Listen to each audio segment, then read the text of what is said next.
the Six Nations, because I guess we're through week one of the Six Nations, and in his column in your very publication, the Irish Examiner, last week, Ron O'Gara spoke of how the only thing that mattered in the first weekend of the Six Nations was waking up on the Sunday having won the first game. And only three teams can do that, and the importance of that. Fortunately, one of those three teams was Ireland, who started off with a 27-22 home win over England. It looks a lot closer on the scoreboard than it actually felt in the end, with England kind of getting a late bonus point try. But it took us a while to get there, as England held firm with a lead at the break before we eventually broke them down. We were buzzing by the end of this and dreaming of three in a row, which is obviously the main story that we're thinking of throughout this Six Nations from an Irish standpoint. But from that performance, did you feel there was anything we need to actually worry about as the elation of that waking up on a Sunday morning with a win wears off, and we look ahead to Scotland and Murrayfield this Sunday? It's like Raj does say, right, because the Six Nations is one of the more beautiful things in sport because they haven't ever changed the format. Especially in rugby, you see the URC, the Heineken Cup, the European Champions Cup, I should say. The format changes every couple of years. You can't really keep up track of what's actually happening. The South African clubs are involved, which has improved the URC but destroyed the Heineken Cup. But the Six Nations is beautiful in the sense that it has always been the same. And as Rob said, you lose your first game, well, you're out of the Grand Slam, depending on who you're playing. You're out of a Triple Crown, you're out of a Calcutta Cup, you're out of something else, and you might be out of contention as well if you lose badly. I think there were more positives than negatives to come out from the England performance, but that's not to say that I don't have concerns, and I think there are quite a few Irish fans who would have concerns. We're fortunate in the sense that we have Scotland coming, because we probably should have been a bit more comfortable, I think, against England than we ended up being. I know you said the scoreline, but there was up until maybe the end of the third quarter in that game, kind of 60-minute itch, and then something clicked, and it was like, okay, we have this now. Our set pieces still aren't where they need to be. They were a disaster in November. They're getting better. Still needs to be work needs to be done for us to kind of get back to that kind of top level where we were. We're still missing obviously a couple of key pieces. Type Furlong is the Scotland game again, for example. The argument over the number 10 shirt is going to dominate every pre-match. I think in hindsight, Simon Easterby possibly got it wrong by choosing Sam Prendergast over Jack Crowley. And listen, people will come me because it's biased because I'm a Munster fan. I just think that he was more composed, and Ireland looked more composed when Jack Crowley was on the field. I don't know if anyone can disagree with that. Maybe it was the wrong game to put Prendergast in for the first 60. That could have been maybe a Wales, even a Scotland. But England on the first night, where all the anticipation and an England side that people were not hyping up as to beat Ireland, but would run us close, which I think they ended up doing, to be fair. But looking ahead to Sunday now, it's really, really interesting because Scotland have beaten England a fair few times now. They've beaten France in Paris, they've beaten France in Murrayfield, they beat Wales all the time, they always beat Italy.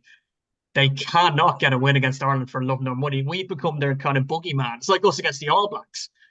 During the modern day, obviously Scotland back in the 90s and the 80s and even the early 90s did get a fair few wins over Ireland, but modern day, they just can't seem to beat us. And every other tier in one nation, bar the All Blacks and bar the Springboks, have fallen to Scotland in the last few years. They gave France a nosebleed in Paris a couple of years back. If you laid out the two sides and tried to come up with kind of a combined 15 between them, you realistically have maybe a maximum of 4 from Scotland. Finn Russell probably going to be the Lions number 10 in the summer under Andy Farrell. Dylan van der Merwe get Danny Six Nations team, and probably Australia and the Springboks as well. And Pierre Schumann probably the same at any tier on one side. They should, again, very similar to us against England, they should have been a lot more comfortable against Italy than they actually ended up being. Couple of racing to an early lead, kind of just let them back in a little bit, and they'll be gunning for us now, because no matter what we kind of think about it, there is a vulnerability about Ireland in this post-Sexton, non-Farrell Six Nations campaign. If you're going to get us, you're going to get us now. But again, it's Scotland. And I don't know how many times I've talked to you on one of these previews where it's like, Scotland are coming, Scotland are coming, Scotland are coming. I will give them the Murrayfield factor because that is a huge advantage. There is no better home venue in the Six Nations, I feel, than a full Murrayfield with a rabid crowd. I mean, there's no one going up to get a pint every 2 minutes like there is in the Aviva.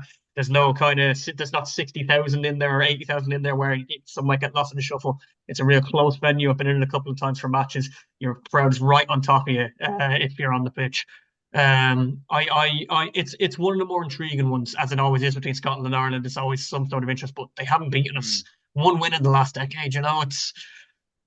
It's going to happen eventually. I can never comfortably say this will be the time. But like I Yeah. said, we're at our most vulnerable in terms of the actual campaign.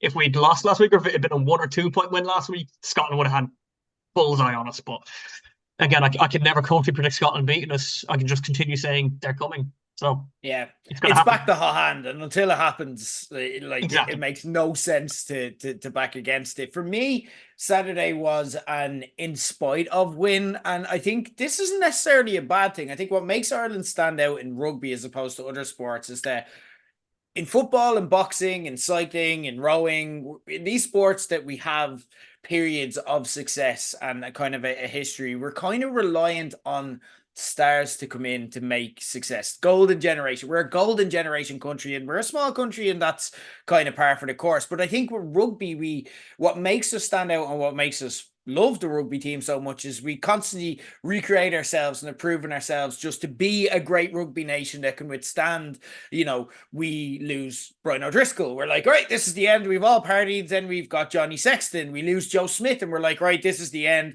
But Sexton manages to keep us alive. Now, on Saturday, we had no Andy Farrell and we still managed to beat the English and do so. Again, yeah, it took a while, but by the end, there was a relative comfort to the win. That doesn't guarantee success, though. It guarantees kind of a consistency year on year, but not necessarily Grand Slams or Six Nations trophies. And I think we do need to be realistic in contextualizing this victory in that vein. English rugby is in a really weird spot. Like domestically, Premiership leaders Bath lost to Italian outfit Benetton in the Champions Cup, which kind of shows the sliding scale that both countries are on a domestic level. Internationally, they can get their act together for 80 minutes under Steve Borthwick. We saw them do so multiple times in their World Cup run, but there's also a good chance that they're going to start 0-3 here, playing France next week, and then trying to avoid a fifth straight loss, as you were talking about in the Calcutta Cup. Jesus, try saying that 10 times fast. Against Scotland in a few weeks. Like the Rod said, like the first weekend is just about getting a win.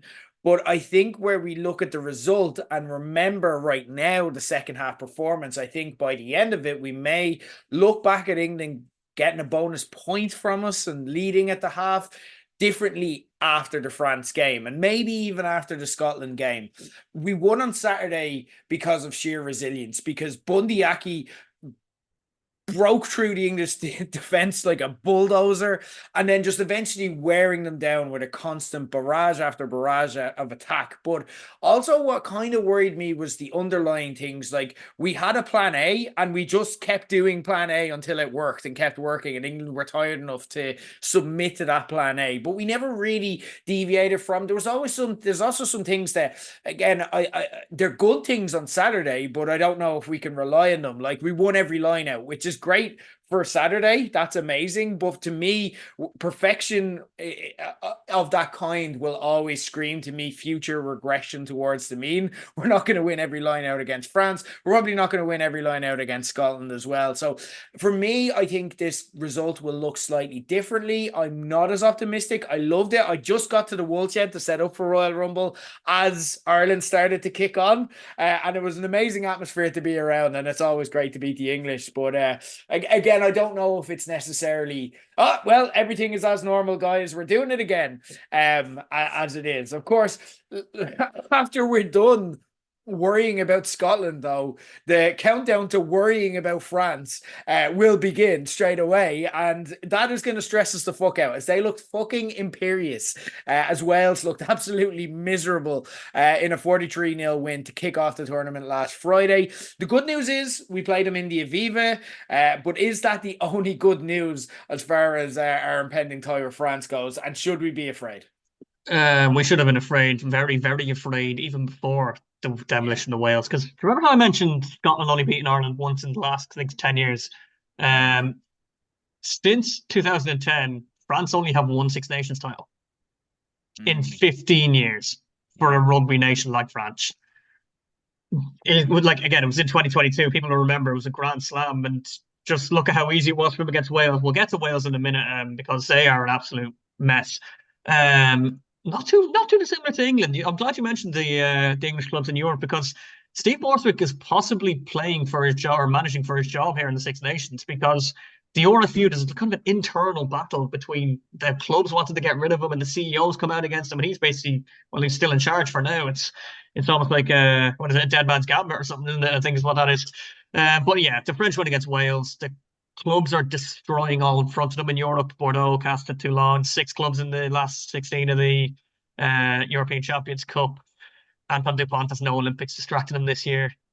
Like people, I think within another newspaper's column, they used the Messi of rugby. Virgin Media said it as well. It's like you can't even argue that now because you just look at what he did.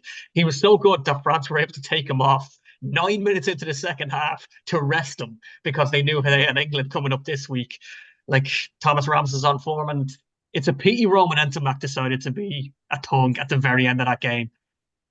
I don't know what he was Stupid. doing. It's Stupid. stupid. He'll get away with a kind of halving, I'd say. He'll probably get a 6 week brought down to 3 for good behavior and tackle school, for an act of pure thuggery. You could probably Yeah. like if they've still had him, you could probably pay out on them battering England already. Twickenham, it's again. I'm going to come back to home advantage here because it's a bit of a weirder venue. It becomes a slightly trickier task for France, but you can't see them struggling at all. Last time they played in Twickenham, France put 53 points on England. I'm not going to completely rule out them doing it again. They're going to win. They're going to get a bonus points. They might even do a shutout based off the English attack as well, because, like I said, it's a French second game round, and no, Wales didn't really test them much, but it was enough for France to go, okay, defensive, here's what we look at. Whereas, like, obviously, first game coming in cold, like, like they would have had a look at England, they would have looked at them all week. Galtier is one of the more clever coaches on in the tournament in terms of breaking down an opposition. So yeah, very very afraid of France, and it'll be Yeah. stunning if they do not get a Grand Slam. And that is people Irish fans to listen to that probably go nuts. But No, no, I think everything point I'm to where the reading. strengths are, you know. Everything I'm reading some nuts things. Like the Guardian, I think half of their analysts in the previous to the Six Nations had Ireland finishing fourth, and I'm like, that's insane. But everyone I'm reading, no matter Irish, English, whoever, is picking France, and Entomac's suspension. It's the type of thing the media will use to kind of convince, and we'll use as fans to convince ourselves maybe there's an upset, and then like about 10 minutes in, we're like, no, no, no. Yeah, I totally agree. I think until I'm taking the view that France are winning a Grand Slam here until I see otherwise, and much the same we speak about Scotland beating Ireland, until um Ireland walk off after 80 minutes in the Aviva with our score slightly higher than France, I will fully believe France are going to take us no matter what. If we're winning by 6 in the 79th minute with 57 and France are in possession, I will still believe France are going to win. And only upon confirmation will I back down from that. Like you said, they have the bit between their teeth. They have Dupont back. He looks absolutely unstoppable. They feel disrespected, having been second best to Ireland for so many years, still coming off and reeling from that World Cup disappointment. We know, obviously, it happened 2 years ago, but we know that stuff lingers with you and it just stays there and settles until you get a chance to prove it wrong. They've got their ducks in a row, and I think the scariest part of it was, like you said, they could afford to take off Dupont. They could afford. I know, obviously, it happened at the end of the game, but they didn't. They were down in Ntamack by the end of the game. They weren't even at full speed against Wales. This was men against boys. It was a tryout, and it was. We'll talk about Wales and worrying for them obviously, but it was both sides. It was as worrying for Wales as it was impressive for France. They're absolutely imperious, and I don't see anyone stopping them here. And I'm just saying that to kind of protect myself. I'd still believe and cheer us on, but yeah, I don't have high hopes of this. Let's talk about Wales because they play Italy this week after what looks like after the Italians' fight back was successfully fended off by Scotland on Saturday. It looks like a battle for the wooden spoon as Warren Gatland's men are playing being in this tournament, their motivation is to not end it with 17 losses in a row by the end of the Six Nations.